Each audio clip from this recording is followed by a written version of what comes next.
Meron tayong mga tab dito. And may kanya-kanya siyang functions. Direct to the point naman po lahat. May slider siya dito para ibaba. At ang pinakadulo ilalim nito ay pagdadagdag ng participants. Suggest na mag-ready kayo ng master list o kaya naman ng class record para pag-add ng participants. Pinakauna natin dapat gawin dito ay malamnan na natin to ng name. So, halimbawa, ang pangalan na malagay natin ay PH Trivia. Ayan. Tapos, sa tab na to, meron tayong timer. Ang indicate kapag 0, matik po yan ay unlimited. Ibig sabihin, wala siyang oras. Hindi po yan magtatakbo ng time. Pero kung magdadagdag kayo ng oras, ayan, click nyo lang po yung nandito. Ayan. So, pinaka ko dito, minsan 25, pero pinaka-ideal ko ay 30. And sa ilalim po niyan ay may sample na tayong questions. Pwede natin i-edit to at palitan. So, kung multiple choice type, halimbawa ay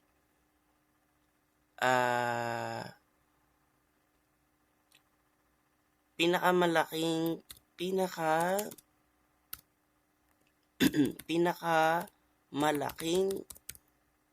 kontinente sa buong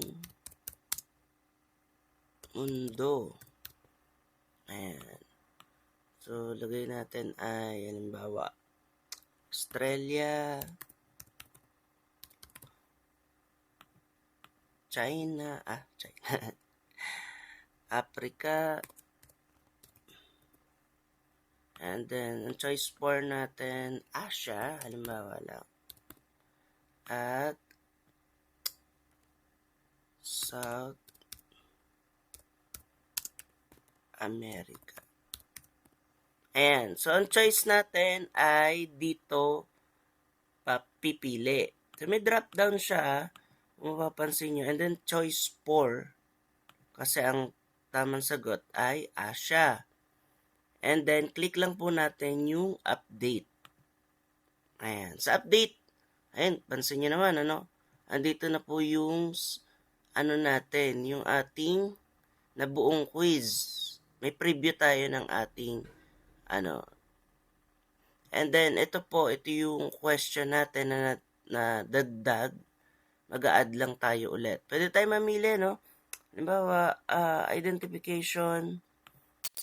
Lagay natin. Halimbawa, Manila. And then, click lang tayo ng add questions. Ayan. Mapapansin nyo, andito na po ang questions natin. At magdagdag tayo naman para malaman natin kung nagana yung enumeration. Ayan. Halimbawa, positibo. Ayan. Para daw siya iisa separate. Nakalagay naman dito yung yung lalagay. For enumeration, separate multiple correct items with comma. Kaya i-comma po natin to sa ilalim and then lagyan natin ng kasunod na pagpipilian. Negatibo. Ayan. So, try natin. And yun. So, meron na tayong identification, may enumeration, meron na tayong multiple choice. Try naman natin ang true or false. Actually, may true or false natin, may choice 3 and choice 4. Pero po yan? Bluff lang po yan. Kahit hindi nyo po galawin yan, okay lang. May pagpipilian pa rin tayo dito kung false or true. Halimbawa, pinili ko ay false.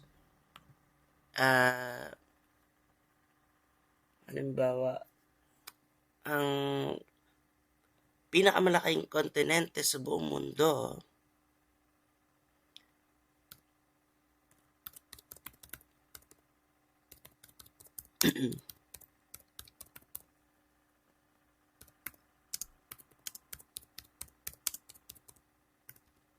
ay Europe.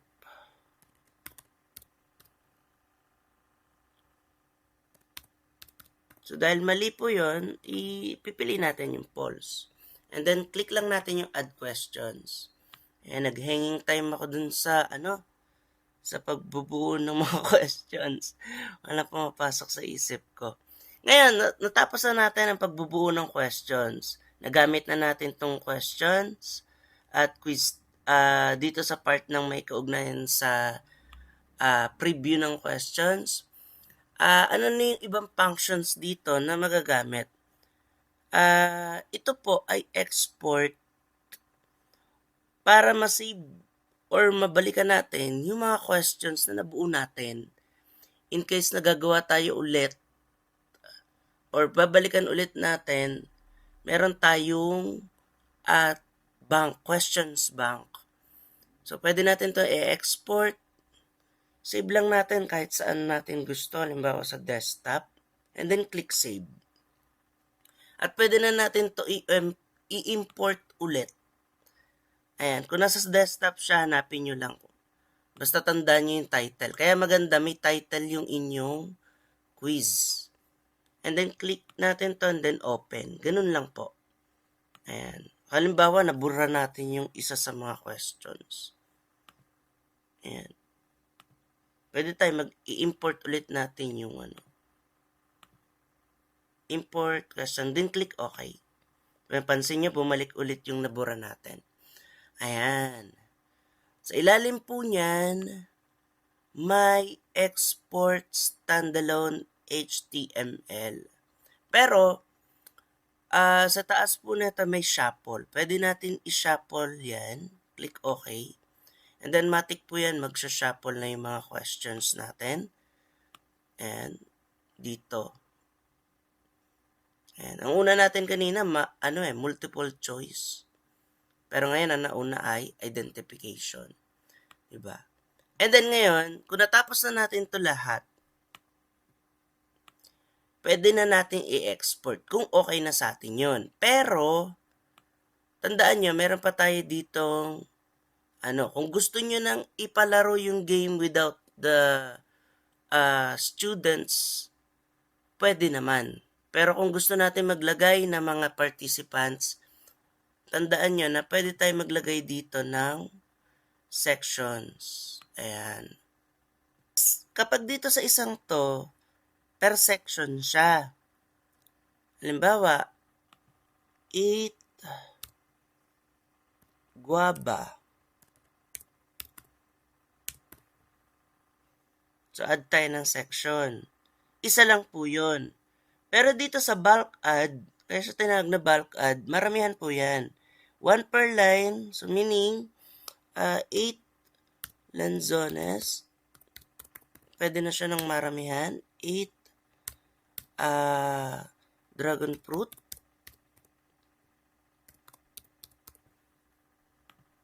8 atis. So, enter lang po ako ng enter, no? Grapefruit.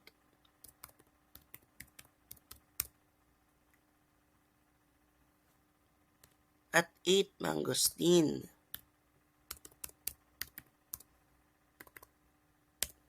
So, once na ma-encode na po natin lahat yan dyan sa bulk add, pwede nga pala natin itong ibaba para mas makita natin. Ayan, nagaganito po yan. Ganon din nga po pala yan sa questions, no? Pwede natin itong iusog-usog para makita natin yung laman ng ating questions. Ayan.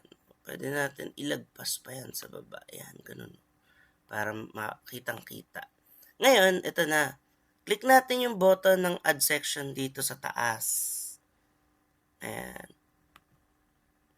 Once na mailagay na po natin yan, ayan, dyan na papasok yan. Pwede tayo mag-remove in case na, nagkamali ako ng section, hindi na kasama yan.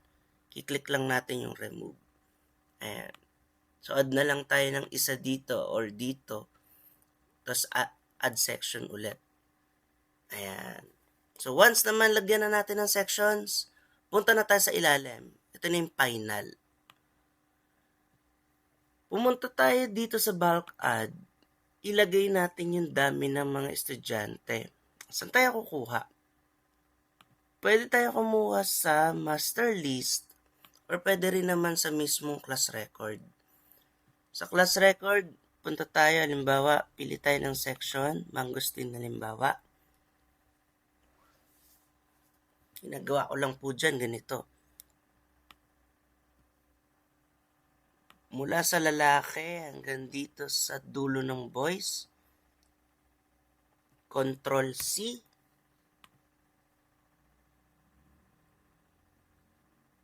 And then, Control B. And, pwede natin itubaba ito. Kita naman na yan. Yun, no? Diba? And then, sa dulo niyan, add naman natin ang girls.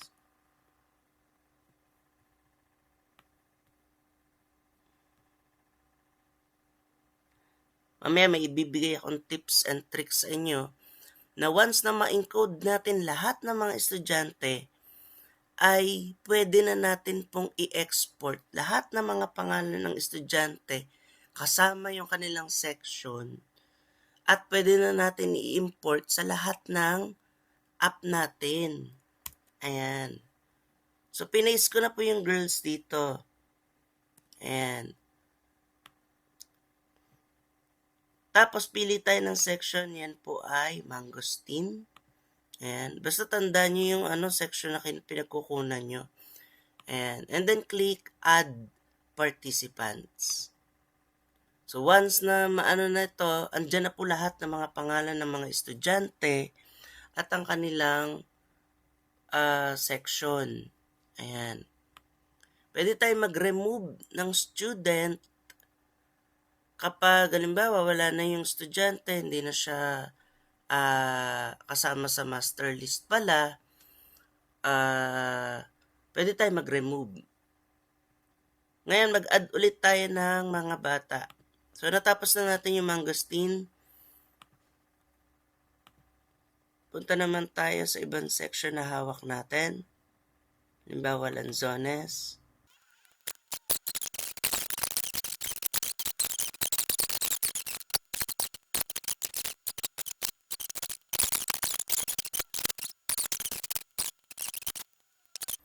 Tapos, lagay natin anong section siya.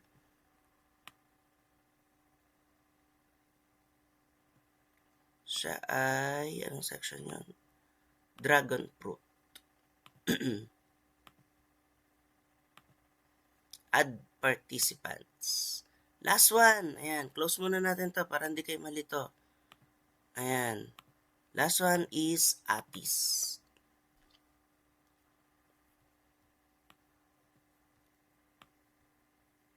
Voice muna ulit tayo. Add natin ang voice. Control C. Balik tayo sa app. Arrow up lang tayo. Arrow up. Control B. And then, girls.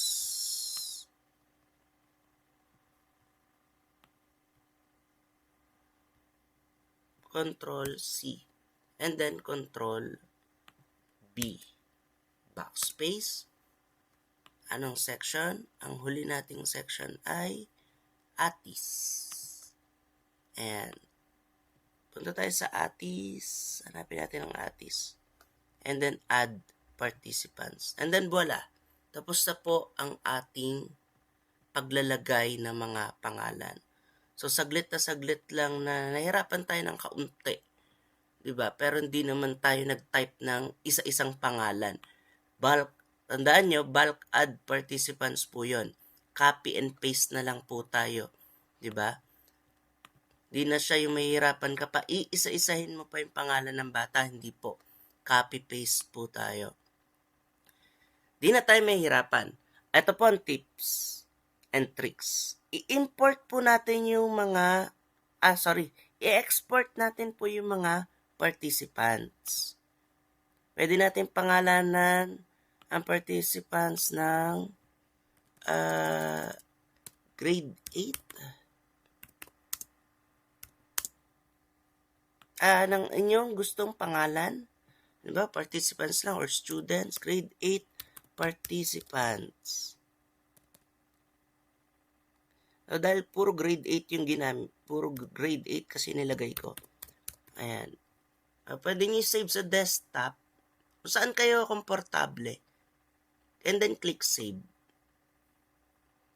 Ayan. Alam mo, nagkakamali ako eh. Delete ko lahat. Sorry. So, pwede natin i-delete all to. Clear all po yan. Tapos, here's the magic. Import natin yung participants. Ang pangalan po ng participants natin ay grade 8 participants. Open. And then click OK.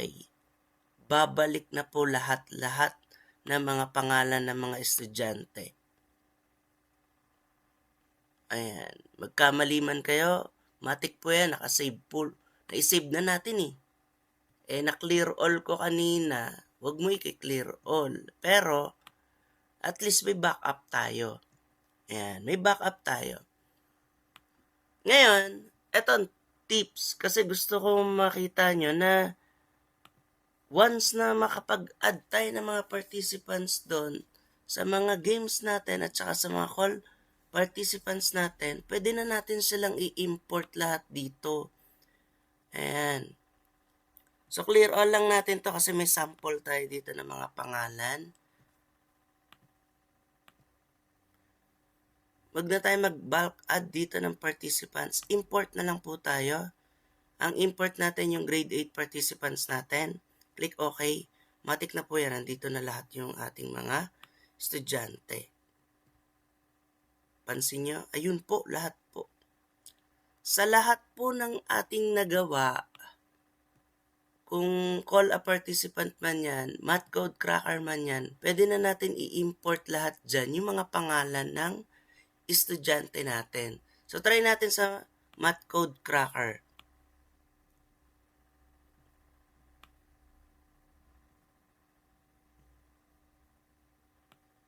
Ayun, yung participant caller natin, punta tayo sa tab, sa participants.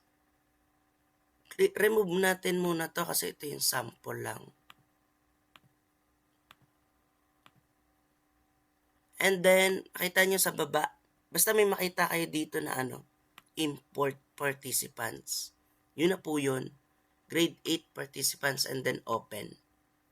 Pansin nyo, no? Ayan, pumasok na po lahat yung pangalan. Magagamit nyo na siya anytime. Sa lahat po. At least sa save nyo na lahat yan. Magagamit nyo na po lahat. Nalagay nyo na ng mga pangalan, lahat-lahat na, all. At import na natin yung mga names, etc. Pwede na po natin siyang i-export. Ito po yung pinaka-pinali natin. Export standalone HTML. Save natin. Anong pangalan? Kayo nang bahala. O since meron na tayong name doon, pwede na po natin i-save yan dito. Sa desktop, halimbawa lang. Kung saan po kaya is na i-save. Click save. Hanapin natin yung laro na ginawa natin.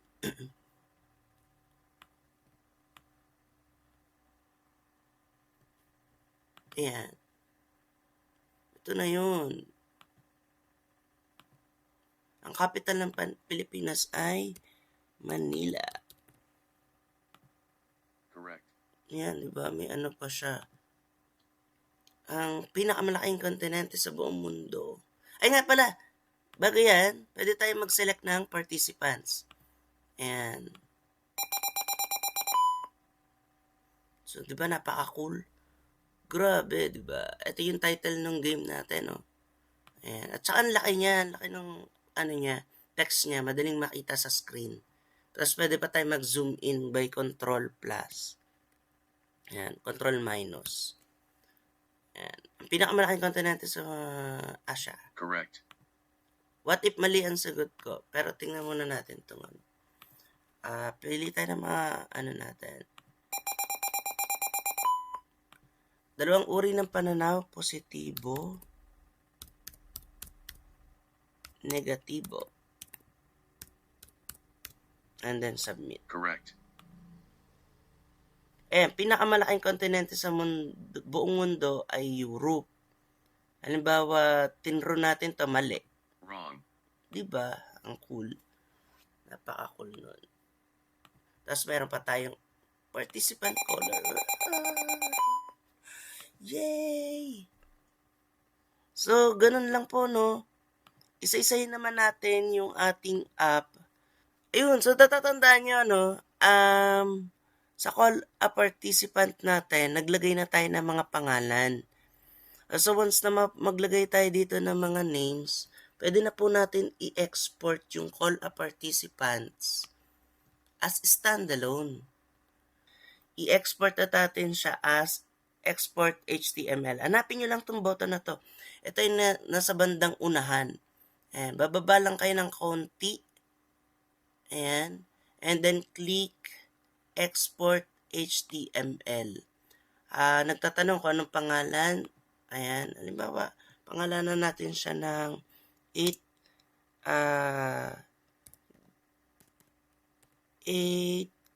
grade 8 participant color.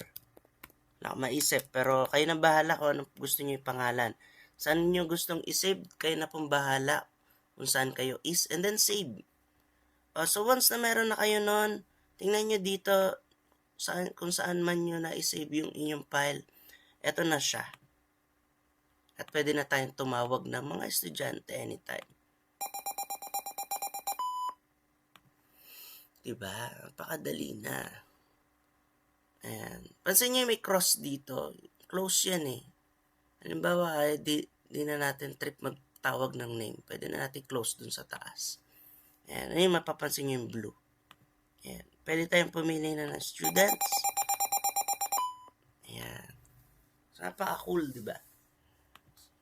Ngayon, punta naman tayo sa Math Code Cracker. Sa Math Code Cracker po, may tatlo tayo ditong tab. Yung isa pang clear, save data. Sa Math Game po, ayan,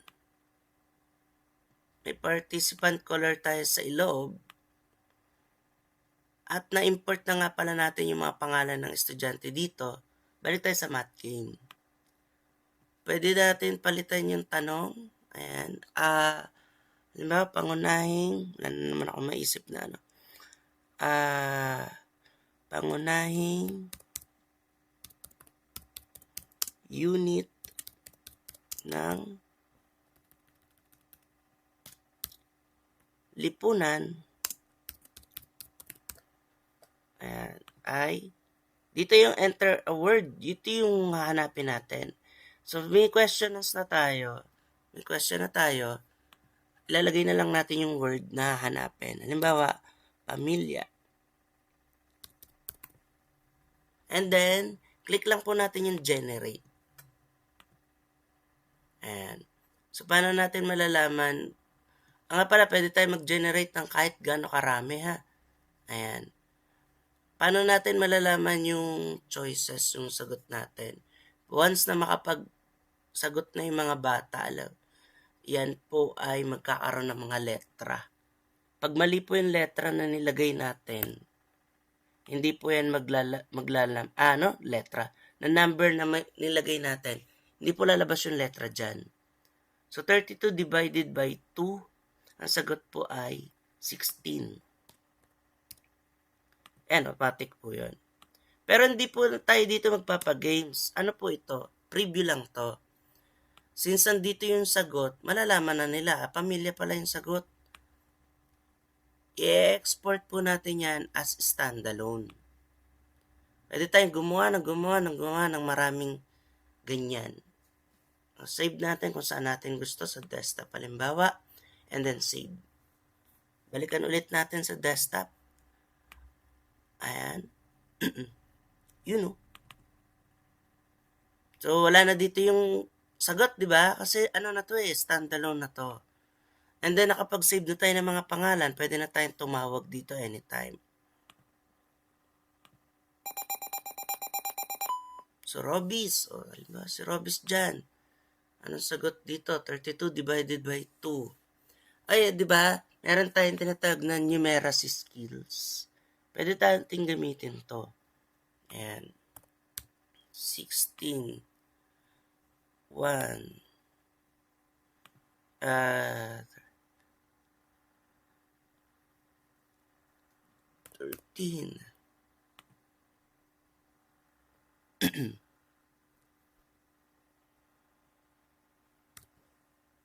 Ito pa, may bonus tayo dito ng dalawa. Pag ganito, tatype lang nila yung numero. So, parang pa-bono yan. Parang pa-clue. Hindi na kailangan pang i-compute. And then, 2 divided by 2 ay 1. So, once na tumama, ayan, lalabas naman dito. You crack the code. Pamilya. Tama naman kasi lumabas din yung mga letra dito. Ayan. Pwede tayong isa-isa mag-call. Ayan. Kagandahan nito, no? Kasi 'di ba, may mga section na. Nandito na lahat yung section. So hindi ka na yung isang section lang, halimbawa, tapos gagawa ka na naman ng panibago, tapos lalagay ka na naman ng section ulit, ng bagong section. Ito, sama-sama na sila dito. 'Di ba?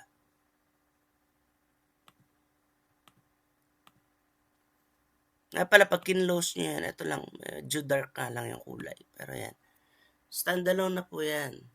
Paano sir, gusto nyo balikan ulit to? Pwede nyo i-refresh. May i-refresh sa taas. Pwedeng Control R. Ganun lang. Tapos mayroon siyang button dito kung gusto natin i-dark. Sa mga Pero mas gusto ko yung light. Ayan, mas kita kasi. So, meron na tayong tatlo. Trivia, participant color with section, math code cracker. Ayan. So, paano naman gamitin tong word hunt? Sa word hunt po, naglagay na ako ng mga word dito. Ito yung sample ng mga word natin. Kayo po bahala kung ano yung gusto nyo ilagay. Nga pala nadadrag to kung saan gaano karami kayo maglalagay. Once na malagay nyo na po yan, pwede po kayo mag-click. Dapat mag-click po kayo ng bulk add words muna. Nga pala, naglagay na po ako ng mga names dito.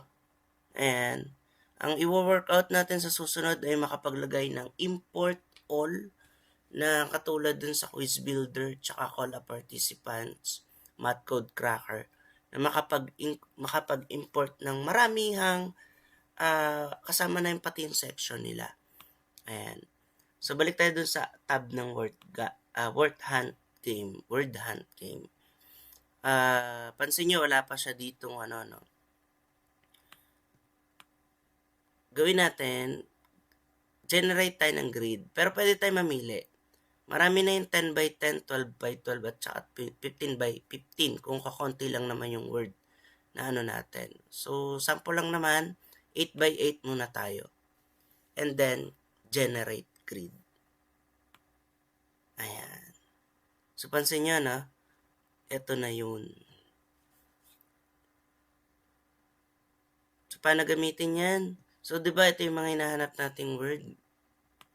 Ayan. Pwede tayo mag-call ng participants. Guevara. Ayan. Please select a word daw. O balik tayo sa word hunt. Pwedeng ganun. Pero meron tayo export standalone. Ayan. Dito halimbawa, hindi ko makita yung mga word. Ayun, pusa. Ayan. Lalabas yan dito, pound word, pusa. Tsaka at the same time, naka-green naman yan kapag tama yung sagot mo. At meron ng linya dito. Naka-cross out na yung pusa dyan. Ayan.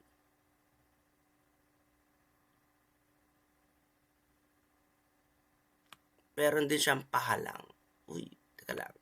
Pag mali ang sagot mo, halimbawa, nanginginig ang kamay mo sa pagsasagot. Ayan. Hindi po yan magkukulay.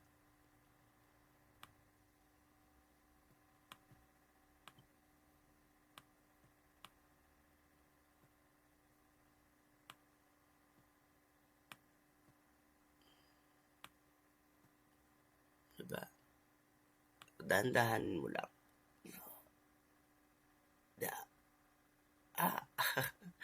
Medyo mahirap siya. Ayun!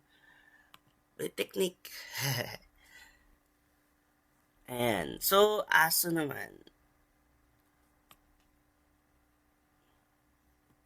Ayan. Para hindi ka mahirapan sa baba. Yan. Di ba? So, paano, sir? Gusto mo na makita, hindi mo na mamahanap. Hindi ko na mahanap yung mga mga word. Tamad ka na. Hindi ka na makasagot. Kasi ang daming word. Hindi mo na makita. Pwede mo natin solve puzzle. Ayan. Automatic po yan. Lalabas na po yung mga word na hinahanap. Yan. Yung oso. Tsaka manok. Ayun. Manok. Tsaka oso. Ngayon, pwede natin ito i-export. Save lang natin kung saan natin gusto. Desktop. Save.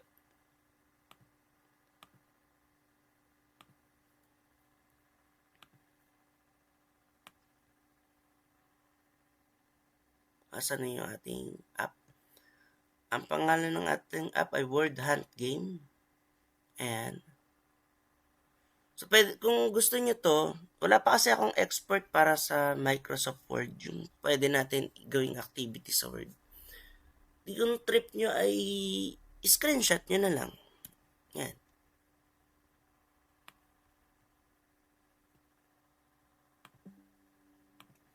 Lagay nyo sa Word. Naglagay na nga ako kanina eh. Gumawa na ako kanina. Ayan. So, dyan siya sasagot. At kung gusto na natin yung answer key, lalabas natin yung answer key. Ayan, di ba? Ganun lang. Screenshot na lang din ulit natin. Tsaka madali din naman yun. Screenshot lang. Ayan. Nami-minimize pa natin. Pwede natin lakihan, pwede natin liitan. Nasa sa atin na yan. Hindi natin laid out at legal.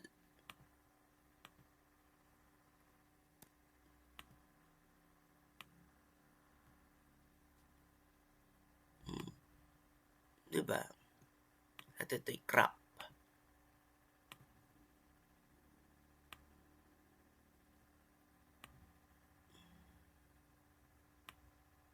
Meron na tayo activity.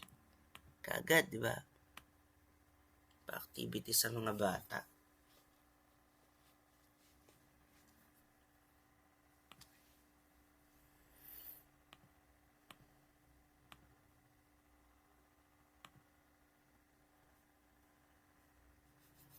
So, bago natin puntahan ng attendance checker, check muna natin yung duck race. Sa duck race, hindi pa rin din tayo naka-set up nung per section. Ito kasi ay, maramihan din kasi to. So, halimbawa, kumuha tayo sa master list. Control C, Control B, and then Control C ulit.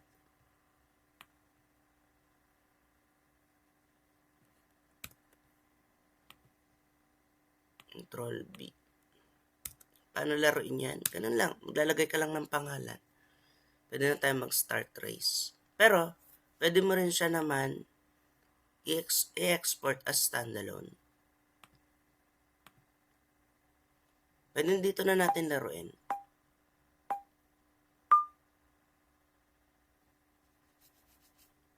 Napansin nyo yung mga bata.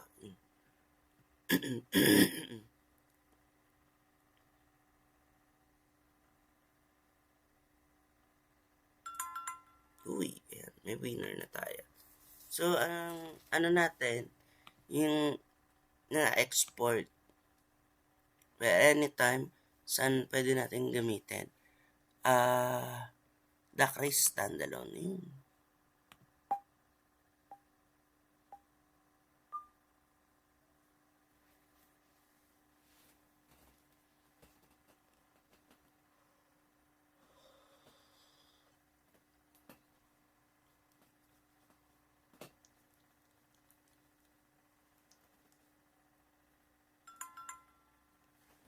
Nakakatuwa. Meron na tayong standalone. Ayan. Pwede na natin silang balikan anytime. Balik tayo sa duck race. Ayan, okay na yun sa duck race natin. Meron din tayong wheel of names. Sa wheel of names, pwede tayo maglagay din ulit ng pangalan. Ayan, nag-copy-paste na ako mula dun sa ating Excel. Ayan, kuha na naman tayo sa girls.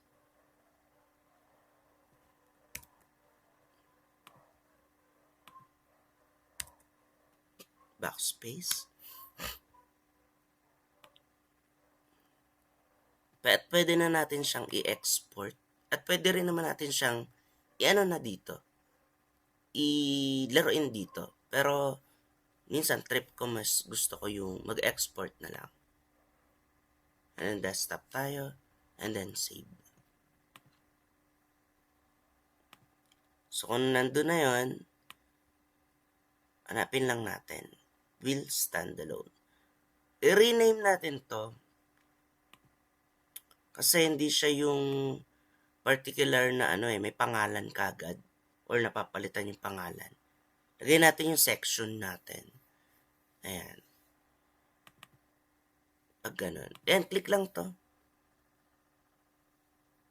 And then, lalabas na yung pangalan dito.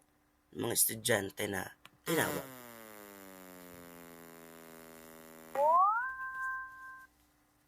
Di ba, kakatuwa?